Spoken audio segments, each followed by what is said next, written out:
1, 2, 3. Idemo napred.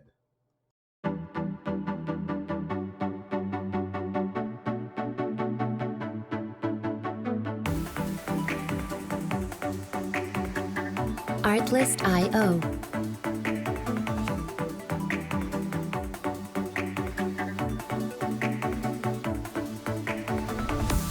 Zdravo, moje ime je Daljan i dobrodošli u moj novi podcast. Music licensing reimagined.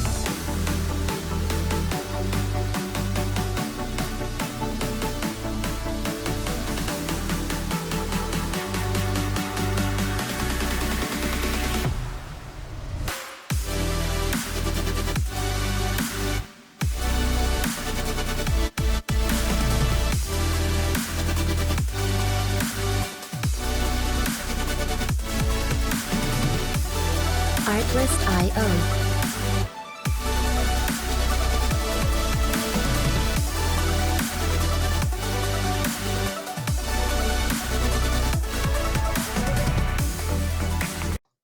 Zdravo, moje ime je Daljan i dobrodošli na moj emisije Posao, jezike, Istorija. Ovo je moj prijatelj Petar Ruzević, a danas je utorak 50. april 2022. godina. Oh, yeah. Kako si, gospodine? Ja sam odlično, hvala ti prijatelju. I ti si, vidim, odlično i mi ćemo danas govorimo o dve stvari. We're going to talk about Maria Osric. To je dva stvari. Komunizma kao svjetska religija i Maria Osric. Yeah, Maria Osric. Yeah, and about communism as a world's religion, because it was having the outer and inner forms and shapes of a mondial religion, definitely. And in every kind of religion, you have the main deity, right? You have its main prophets, and you have the rites or different kind of sermons and ceremonies that support the religion, right? But in the reality, communism was not a religion. It was like spreading like a religion, because if you remember, after World War II, like communism was like spreading to like East Europe, Asia, and then later on the Caribbean, like Cuba. Oh yeah. So yeah. Well, that's definitely That's definite.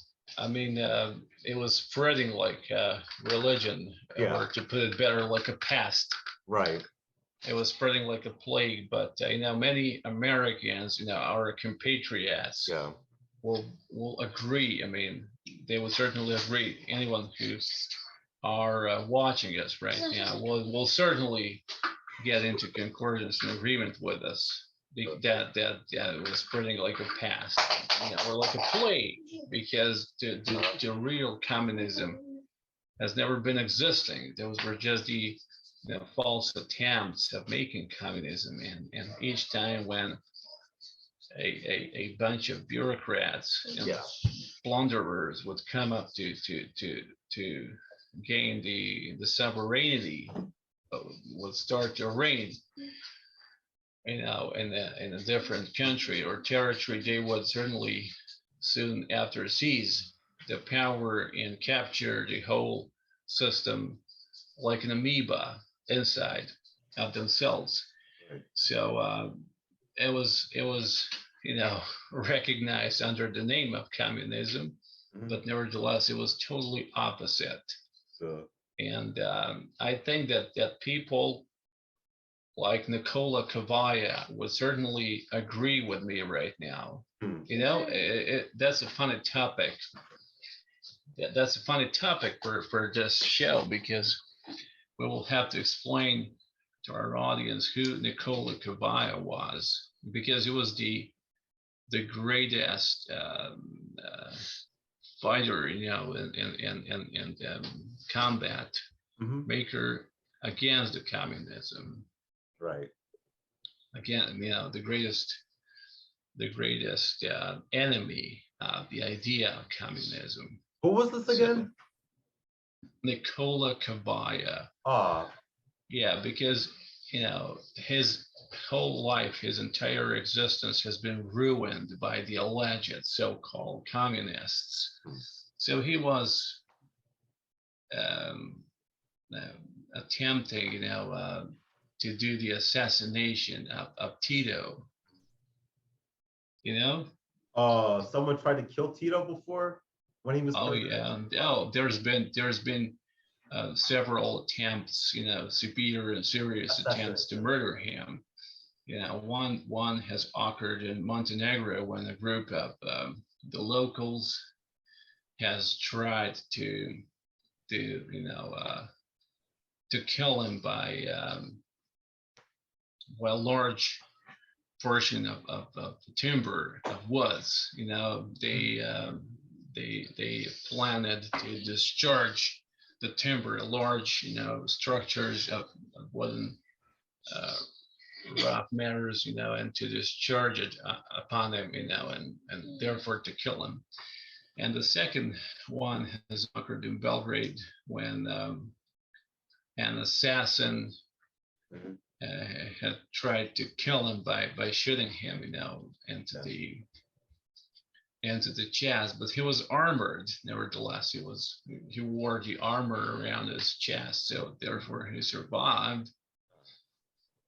And Kabaya, the guy that I'm telling you about, was trying to commit the murder, for a couple of times. So has been, judged and, the subject of accusations, and the allegations for the hijacking in O'Hara Airport in Chicago, Illinois. No, when it was, haven't heard about that. Yeah, I haven't heard about that. Nah. Yeah, okay, it's a long story. Yeah, I mean, maybe we should, I don't know, maybe we should continue with the brief history of what communism should be considered for, and then to switch to the main fighters and combat makers against it, right? What do you think? Yeah, I think that's a good idea. To će biti sjajna idea. Yeah, that's for sure. Yeah, all right. So she's great. So all right, where do you want to go for? Oh yeah, so we discussed about that. So like, what do you want to discuss in our next episode, like the idea of communism, or? Yeah, sorry, are you asking me? Shall we start about the idea of communism in our next episode, or in this one? Or we do it this one, because that's what we plan to discuss about, like communism as a world religion, but in the reality it wasn't. And like Maria Osric, Osric, well, definitely it was having certain agenda of a religion, but it was, although it was not a genuine religion, it was having, its main prophets would said that it's been described in the communistic Bibles, like the works of Karl Marx, totally wrongly interpreted and mistaken, and the works by Friedrich Engels, and the people like Vladimir Lenin, or the Italians like Antonio Gramsci, who later on ended up incarcerated in prison. So you have this, magnum opus, although it's not, but the book called the letters from the prison, from the time when he was, detained, captured in the incarceration. Yeah, because of the politics. Put incarceration, you mean like put him like in a chamber, like where it burned his skin or something, or what? Like what? In Croatia. Yeah. The idea of communism, right? Right. Komunizma u Hrvatska. Well, they were having definitely their own communist party, that's for sure. But when you say Croatia, what occurs and collects in the heads of majority as a not totally opposite idea, but it's kind of a similar, although a different idea of fascism, right? Yeah, fascism basically is like you don't have the right of speech to like talk anything like bad about a leader or how the country is ran or what it should be. So yeah, fascism's been around ever since the 20th century, like with Mussolini and Hitler's. Oh yeah. Yeah. Although it was existing even before over the evolution history, although it was called, it was named fascism strictly in the 20th century, although it stretches, even today. We're seeing the continuation of it, over the last 2 years, when we've been witnessing to the imposal of the will of the minority against the will of majority by forcing them to put the masks upon their face and to play in a theatrical act called the ball under the masks. So that's fascism to my recollection, and to the consideration of majority, right? Mm-hmm. Because when you impose yourself and your own will against the majority and you force them to wear the masks in spite of their own willing, that's called fascism. I mean, come on. Yeah, I mean, that's kind of sad. Like, people have to wear the mask, it's like people like even Luke is against the idea of wearing masks. Well, yeah, of course, but that's another idea. We come up to the idea of the planetary government, which comes from the interior of the planet and from the hidden centers of power, like Shambhala and Agartha, and that has been even recognized by certain functionaries and ideologists of communism in the Yugoslav party, like Edward Kardaj. On je bio Sloveniji. Mm-hmm. Yeah, he was a Khazar from Slovenia, a Slovene Khazar, who said in one of his speeches in front of the crowd, he said, the hidden centers, which represent the power of hidden governments, are ruling the large masses of people by pulling the levers of power which are hidden and which influence the majority. So the exact thing what he was thinking about was where those two centers of power, like Shambhala and Agartha, and it's been recognized even by the high functionaries in the former Communist Party of Yugoslavia, because he was fully aware of the existence of those two ones. Right. And it's worthy of mentioning that the real communism has never been existing, as we've previously said. Yeah. Yeah, many of the theoreticians and historians would certainly agree with this term. They would say that the only, some would say, I don't claim, that the only genuine, real communist and the whole, evolutionary process or history was Jesus Christ. What do you think? People like it's propaganda because like people are calling like Karl Marx as the Jesus of communism because he founded like communism, and that's he was the father of communism basically. Because Marx's critique of the political economy and capitalism as same as the Christendom. The Christianity is, although in reverse, it's a little bit reversed, right? Because there ain't no superb being or God. And Marx says in his Capital, whenever there is an economic transaction in which one has succeeded to make a profit, there's been about a fraud.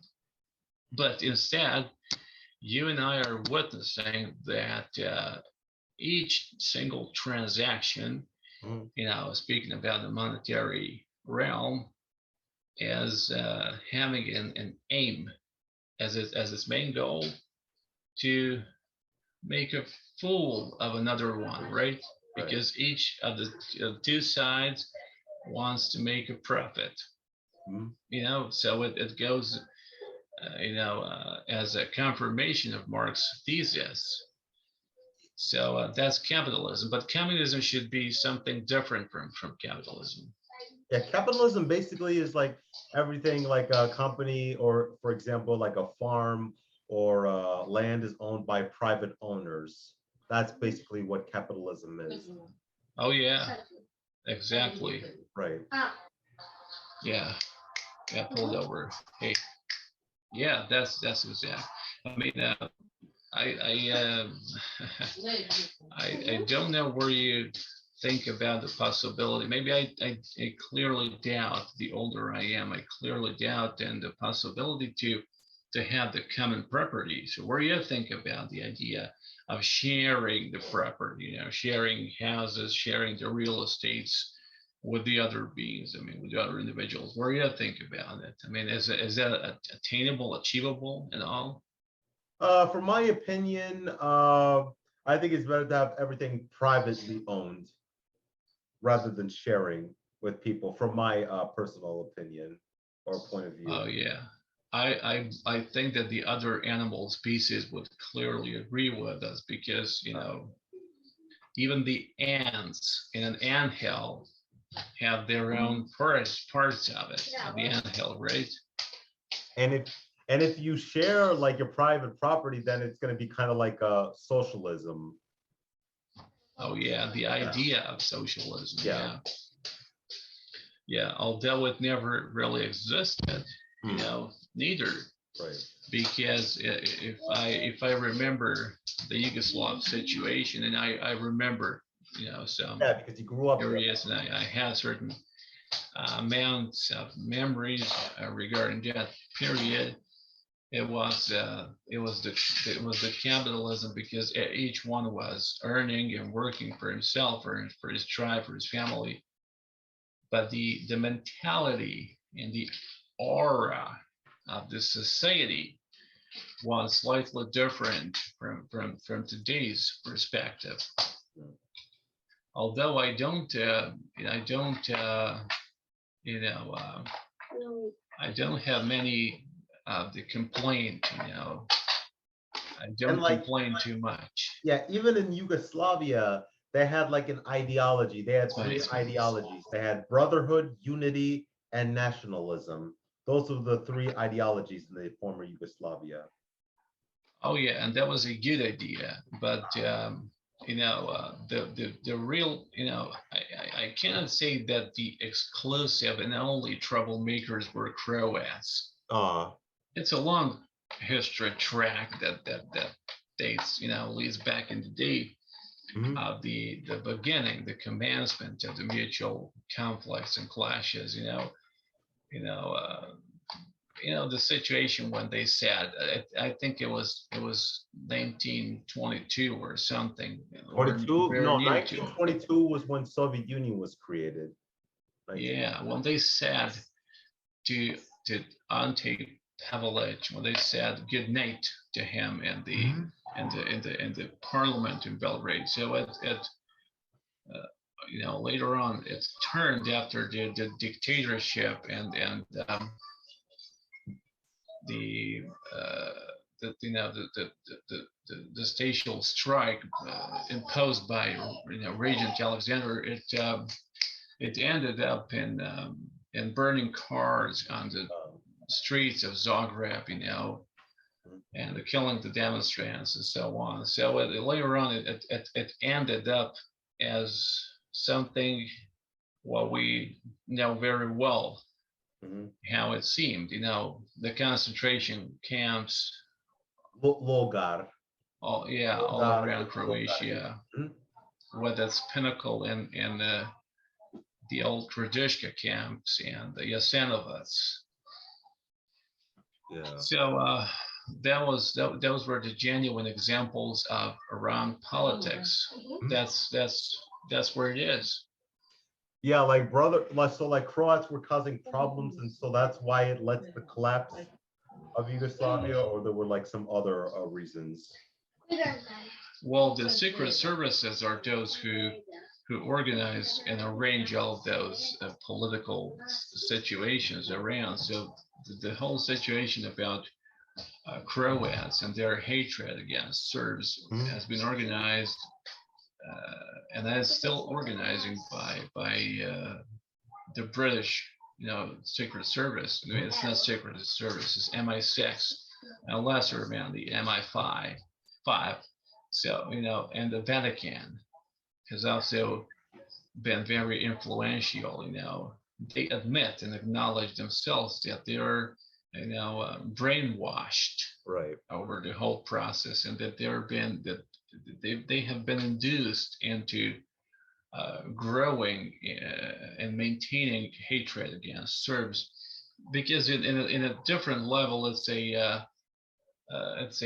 struggle between the two interpretations of the Christian church, which is about to end up soon, because this is a post-Christian era, and it's been an ugly warfare maintenance between the Catholic Church and the Orthodox religion. It's they were seriously destroying each other. They have polluted the humanity. The only true, it's not religion, it's the only true thing that has to prevail and survive as the scientific spirituality, and certain forms of Buddhism are about to survive. So regarding communism as a religion, we can conclude that it was a religion in a way, although not fully, Even there were reasons why Soviet Yugoslavia, Czechoslovakia all came down. They came down for some certain reasons. Yeah, because they were unsustainable, and they were unattainable, and they were, it was very hard to maintain those large spatial structures still alive, because each republic within the borders of the USSR, like Kazakhstan or Azerbaijan or any other one, they wanted their independence. So it was impossible. They were to maintain it. They were craving independence, And especially one of the reasons why USSR or Sovietsky Savez came down was because of the war in Afghanistan, Afghanistan, from the 1979 to because it weakened the inner structure and the military core of the Soviet Union. The military corpse, it was devastated because it was an exhausting warfare, Right. because the Afghani people, the indigenous from over there, they are unbeatable warriors on their own terrain. You cannot beat the Afghani, indigenous, domestic, inhabitants on their own terrain, because it's very mountainous. Yeah, and during that time in the 80s, there was a revolution, or the revolutions of 1989, that destroyed all communism throughout Eastern Europe. It was like in Czechoslovakia, Bulgaria, Romania, Hungary, Poland, East Germany, and Soviet Union. So those revolutions, and it brought an end to communism in Eastern Europe, and it introduced democracy into the Eastern Europe. Oh yeah, exactly. And the decay of the Warsaw Pact, Right. is worth mentioning. Mm-hmm. And also, I agree with you. In Poland, that I'm having Polish ancestry and origins by one side. In Poland, they were having what's called the solidarity, or solidarność. Solidarność. To tak jest. So, and the former Pope, Karol Wojtyła, he was involved in that solidarność movement as a young man. He's a disciple and pupil of Rudolf Steiner, from Katowice, the ski resort, as well as So the Vatican is the eldest intelligence service. What do you want to see? And there were also certain events. There was like the Berlin Wall coming down in November 1989, and then a month later, there was like Romanian people were standing up against the communist government in Romania. And then Nicolae Ceausescu, the Romanian dictator of communist Romania, was executed. Oh yeah, exactly. One of my oldest memories are the following ones. First, the decade of and decline of the Berlin Wall, tearing the wall down, like in that Pink Floyd, rock opera, The Wall, written by Roger Waters, and it can also apply to that time, and the assassination of Nicolae Ceausescu and his wife Alina in front of the death row, the firing squad. So I was watching those things, in live stream kind of, and those people were organizing concentration camps around the countries they were ruling, where they were reigning in. So I've been witnessing, encountering several dozens of people from Romania, for example, who were claiming that they were tortured in the private concentration camps or prisons, run by Ceausescu and people like him and the people around him. So they were the so-called, allegedly the ideological opponents, or although some of them were just a mere people, they were just the victims of the regime. So those, all of those, there is one psychological truth that that has to be unveiled right now, because all of those people were, full of the psycho complexes, right?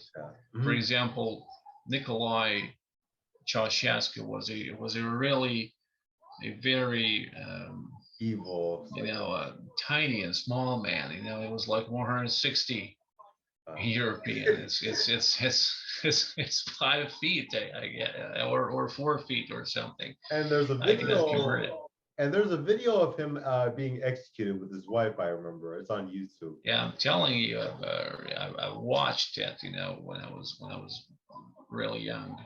Yeah. You know, and it kind of matched and fitted with the decline of the Berlin Wall. You know, people were, you know, chopping off and taking the tiny parts and remnants, the debris of the wall. And I have two tiny boxes, you know, containing two pieces of the wall. Although it's not worthy of $10 maybe, but it's kind of a relic of the historical monument, you know. Mm-hmm. So all of those people were betraying the real, genuine idea of communism by killing their compatriots. You know, so many Romanian people became expats because they left Romanian territory and they fled to the United States or even to Yugoslavia. Yeah, they were coming to Belgrade to buy bread, you know. Really, because Belgrade was something Westerner, you know, deeply, you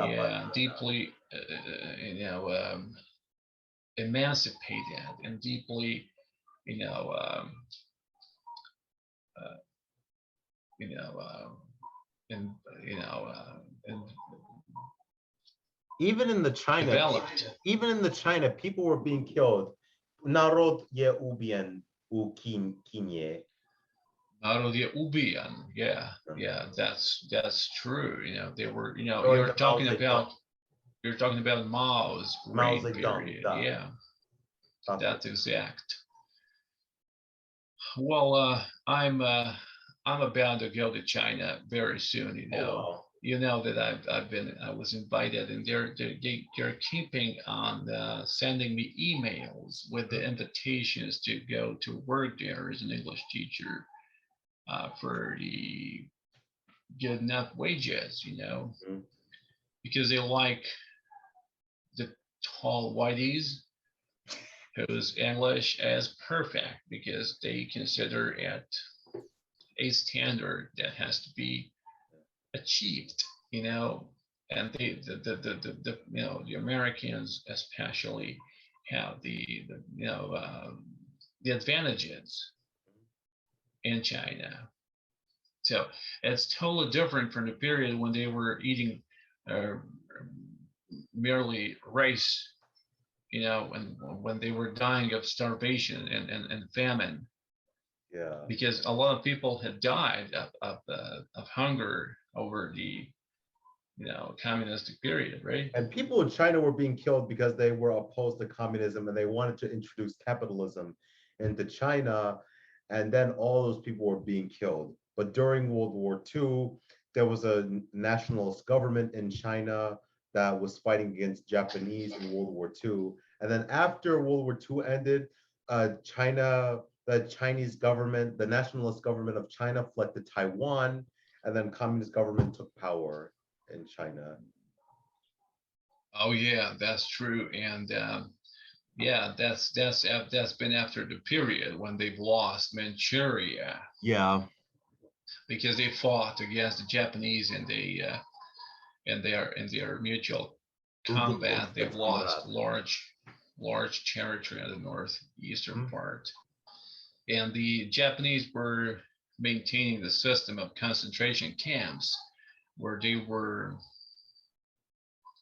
you know, applying very, very severe, you know, experimental methods, you know, very ferocious and cruel against the natives. You know, I've been seeing images and pictures, even footages about that, you know. Yeah. So maybe you too. So and then Cuba and communism went to Cuba, and then the Fidel Castro took power, and then his brother Raul Castro is in power right now. So oh yeah, that's real. I mean, that was you know, Castro's idea was very sincere one, you know. Hmm. It was respected by the old communist countries, Yeah. It was gaining and regaining respect and support from the Soviet Union. Hmm. And particularly everyone again, except the U.S., and the embargo period, the sanctions that have been induced against Cuba, that were lasting again, around 4 or 5 years. It was a tough period, but those people are happy still.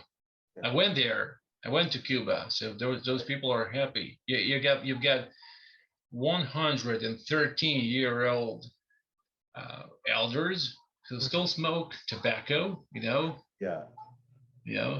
cohiba, Cool. and they're happy. Hmm. And they've been, smoking that for a century. Oh wow. Yeah. Vic. On Cuba. Cuba. Hmm. And later on, I've realized that Cuba is Russian. Yeah, to je prvi komunista zemlja na zapadni hemisphere. Oh yeah, the very first communist country on the entire Western Hemisphere. Yeah, but Russia, on the other hand, was the mother of all communism because that was the first nation to become communist. So. Exactly. And Russian people, they don't have the political consciousness and awareness. They have the historical consciousness and awareness. Therefore, they are unbeatable. They are easy to sacrifice their own lives of the individuals, just in order to serve the country and to maintain its existence. And the few nations that are communist to this day still is China, Vietnam, Cuba, Laos, and North Korea. Those are the only communist nations that are in the world to this day still, after Soviet Union and the other nations came down. Yeah, are you asking me which one has survived in Eastern Asia as a communist country, right? Yeah, that's right. I was saying like the recent communist nations that exist to this day still are China, China, Severna Korea, Vietnam, Cuba, Laos. Well, yeah, certainly to a certain extent and to a certain degree, yeah, some of them had survived as being communist countries, but I think that the idea of capitalism is saturating and perplexing the entire globe, because even if you call it communism, like in China, for example, or in the North Korea, or in Vietnam, or in Laos, or in Cambodia, nevertheless, and in spite of that, you have the real capitalism happening on its best. So, and in China, I think is the best example of what I call the communal capitalism. So those nations are following basically the footsteps of Soviet Union, basically. Or the communalism. Yeah. The communalism. Yeah. What was the question? Sorry. So they were basically, those nations are following the footsteps of North Korea, like North Korea, Vietnam, China, Laos, Cambodia, Cuba. They're following the footsteps of the Soviet Union, basically, the legacy. Oh yeah, exactly. And you know that the Soviet Union was genuinely a closed country. The artists could not escape from it and could not go to West. Right. And people like Mikhail Bulgakov, Gorbachev, a great writer, or the composers like Dmitry Shostakovich. Oh, I think I might have heard of him before. Yeah, they were experiencing the suffering from not being able to leave the country and to flee. Although the last one, namely Shostakovich, or just a cabbage, as I used to call him. I love him, really. I adore that composer. He was allowed to go to Warsaw when he was at the age of 12, because and since we know that he was born in 1906, so that happened in 1917. So that was the beginning of the revolution. It occurred, but a little bit before it. So and the scientists were suffering from the influence of the regime. Many were killed in gulags by Stalin and by Cheka and by his and the other the allies like Beria, the famous Georgian poet, Ida Chauchawadze. He had committed suicide because he was severely beaten by Beria, so he killed himself. So the scientists, like Nikolai Kaziryev, they were suffering from detention, and also you have the subterranean cities, like Akadem Gorodok, for example, or something like that, where they live under the ground. They are supplied with everything. They have food, they have shelter, they have even women. They have millions of dollars possibly, but they cannot leave the country because it's impossible. They have to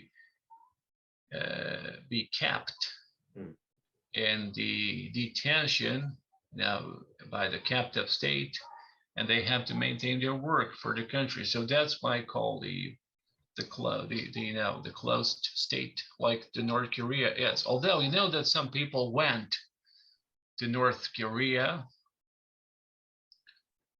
For example, the former Serbian ambassador in Moscow, Lazansky, he died. I knew him. I was supposed to translate one of his books. He died because he has done something wrong, right, against the regime he was supporting, So 3 of the employees of the Russian service have died in the past 2 years. It's worth mentioning. And also, Henry Rollins, the American. I might have heard about him before. The American punk and industrial musician. Yeah. He also went to North Korea just in order to see by his own eyes, to convince himself that how the whole thing is going, like, Right. But all of them, each individual that steps inside the country is fully accompanied by at least 2 members of the station security of the intelligence service agents. You can't go there just like that, Yeah. And there are also several music groups that went there. I think the LPGO, or I think it's interesting to find out the list of the people who went there. I haven't been there, but I would like to go there once. Sorry? And people died in North Korea, because like the dictatorship there, and Well, it's a subject of a great controversy. It's very controversial in its essence, because some people who go there would claim, and were claiming to me, that that's a very good country, highly positively oriented, that people don't suffer, that people thrive and flourish, and that it's well organized, while some of the other ones would state and claim that people are living in the utter misery, that they are psychologically deprived, that they are depressed, that they are forced and obliged to praise and worship the government, which is produced by generations, on the production track, like Hitler, like that guy. Da pričamo Maria Osric. Oh, Maria Osric. Yeah. Yeah, I just want to mention the fact that there's been an actor. It was a fat guy, who's been killed by the North Korean Secret Service. No, I didn't miss them. Yeah, I think it's Thomas Philip Seymour or something like that. You know him from the main roles of the Cold Mountain. Cold Mountain. Or the talented Mr. Ripley. No, nessećam se. Philip Seymour. Yeah, he died too soon, passed away because it was allegedly and eventually killed by the North Korean Secret Service. Oh. So, that is so much about communism that's worth you mentioning in our show. Yeah. And regarding Maria Osric. Well, yeah, as we've said yesterday, she was born in the sign of Scorpio, namely October 31st, 1895 in Zagreb. 2895 godina. Da. 1895. Yeah, 1895. Da. Tako je. And her, by the parents Tomislav Oršić and mother Zabina. Zabina iz Austrije.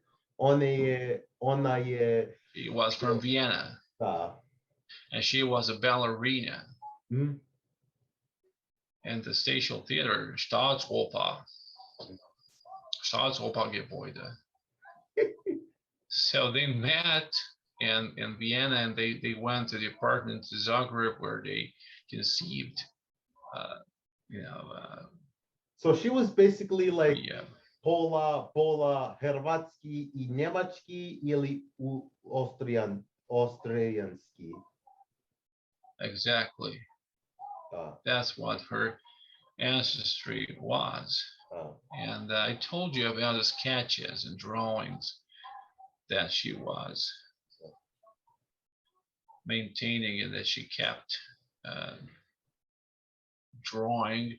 So her father has taken those papers, those works to the reputed scientist named Otto von Schumann. You know him after the so-called Schumann's waves, the Schumann's resonance. So he asked him, who the hell did this? Is that a skillful engineer? And her father replied, no, it's my daughter instead. So how old is your daughter? And he said, she's only 17. So can you bring me your daughter over here, because I have to admit and acknowledge that she's a genius. So this is how the whole thing has started. And she was, to make a long story short, she was receiving the telepathic messages from the Aldebaran stellar system, and located in the constellation of Taurus. It's very far from the Terra planet. And she used to receive those images that were conveyed telepathically, because the higher structures of the civilizations, there are types of the civilizations according to Nikolai Kardashev, right? And this is still a very primitive one, although with a great potential. They are not obliged to send anything but an image or a single picture, a mental eidetic image which semiotically expresses the entire idea. Like they have prevented the outburst of the what's called the World War III around 2015, if I'm correct, because they have. And if I remember correctly, there was a prevention in Kosovo that prevented World War III from happening, and you stated in our previous episodes. Yeah, and I promised to you that I will explain that to our audience. You know who had prevented the outburst and emerging of the World War III? Believe it or not, it was James Blunt, the musician and songwriter, you know. How beautiful is true. I saw your face in a crowded place, and I don't know what to do, 'cause I'll never be with you. Yeah. So what the hell was James Blunt doing on Kosovo, and how the hell did he prevent the outburst of World War III? Right. Well, before getting into the music industry, I guess he's watching this show right now, so he will confirm that. He will subscribe to our show. Maybe he'll be a guest on our show, maybe, Možda. He'll be maybe a guest in our show, buddy. So we're gonna send him a mail. Tako je. Or a female. You can send him a female too, in a box, in a lunchbox. So what was Maria Osric's role? Yes, just please let me finish. Let me explain how did he prevent the outburst of World War III. So he was, before getting into music business, he worked as a professional Marine Corps military U.S. staff member guard. You know, he was a Marine Corps officer, and he was very young. He was only 25 years old. So he's been sent to Kosovo as a colonel, you know, the military service rank, and he went there, and then the Russians, you know, the Cossacks came there, as well as, you know, so the order came from the High General Wesley Clark, you know, the NATO officer in the U.S. General Wesley Clark, who deliberately,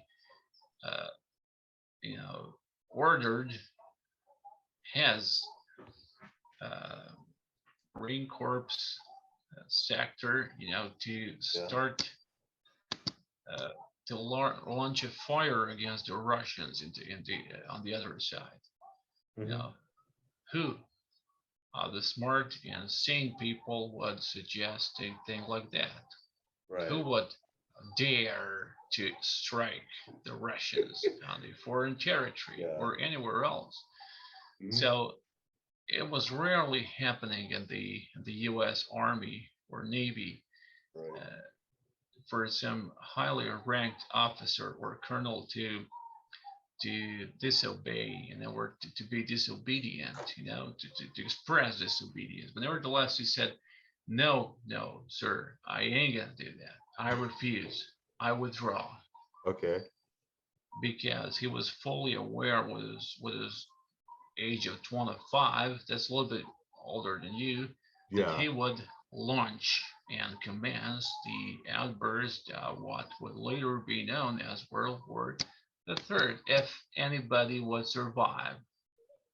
So don't attack the Russians. So the UN did not attack Russians. So that's why the whole prevention of World War III did not happen. Exactly. And later on he resigned, and he you know, did his withdrawal from the U.S. military. Served, and he became a troubadour, a musician. Oh, cool. A very good, you know, according to my recollection, a very good singer-songwriter and author of the songs. You know, so Simona, I guess it's over. So we salute James Blunt if you're watching this show right now. Yeah, man. So yeah, let's turn to Maria Osric if you want to. Yeah, let's go ahead. It's Wally Day. Yeah, well, she was a very beautiful woman, She was a beauty queen, born in the sign of Scorpio, as I said. And she was, sorry? Lepa Krajca. Lepa Kraljica. Yeah, and she was resembling a lot on the face and outlook of Audrey Hepburn, who was a beauty queen as well, a very good actress, and she spoke 5 languages, Which were koje jezike? Yeah, I'm talking about Audrey Hepburn. Yeah, I know what. Yeah. She spoke Italian, French, German, Spanish, English, of course, and Serbo-Croatian or just Serbian or no, I think that's it. I think 5, maybe not a polyglot, because in order to be a polyglot, you have to fully, fluently, or something very close to it, speak 5 languages, discounting your mother's tongue. Yeah. So what was her mother's tongue? Her native language? I think those were English and French. Oh. I've heard her speaking Italian fluently. And as an interlocutor of Italian, I was wonderfully pleased and surprised. Oh. But many people speak Italian. I think you'll be one of them in the recent future. Yeah. Yeah. So. Yeah, so Maria Osric, later on became known as the founder of the Vril Society. Now it's the time to talk a little bit more about the Vril. Well, namely, it's a plasma-like energy. It's an unknown, powerful resource of energy that is hidden inside the Earth's core, the interior, probably in Shambhala and Agartha. So there's been a lot of the esoteric connoisseurs and writers and authors who wrote about the Vril energy, like, for example, Marquis Saint-Yves or Sir Bulwer Lytton, They wrote about the hidden worlds like Shambhala and Agartha, or the Vril, the unknown energy, and so on. And you have everything about that written in our book, Nikola Tesla, Third Reich, and the Extraterrestrials. So what was Maria Osric's important role in Hitler's inner circle? Well, that's an excellent question. I thank you for that.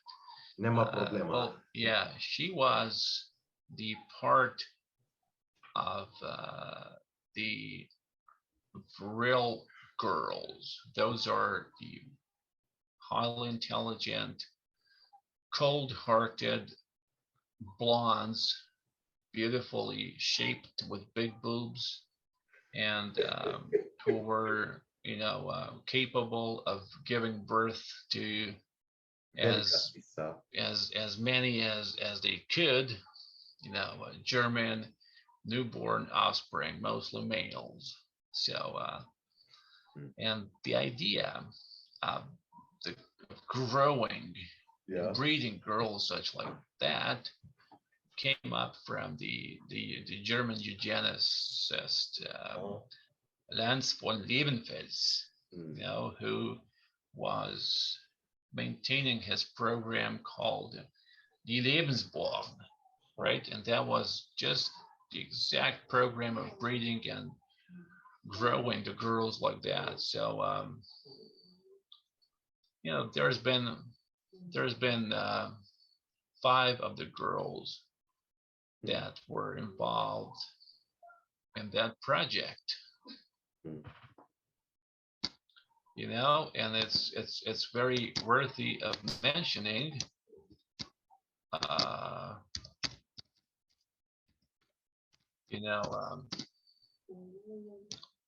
just want to do a short reminder you know, einige der wichtigsten Brillendamen zwischen 1922 und 1945. Yeah, all right. So Yeah. those were the girls called Maria Osric, you know, Traute, Sigrun, Gudrun, und Heike. You know, and you have everything about them, or at least briefly said in our book, Nikola Tesla and the Third Reich and the Extraterrestrials. So those girls were esoteric connoisseurs, not only dabblers.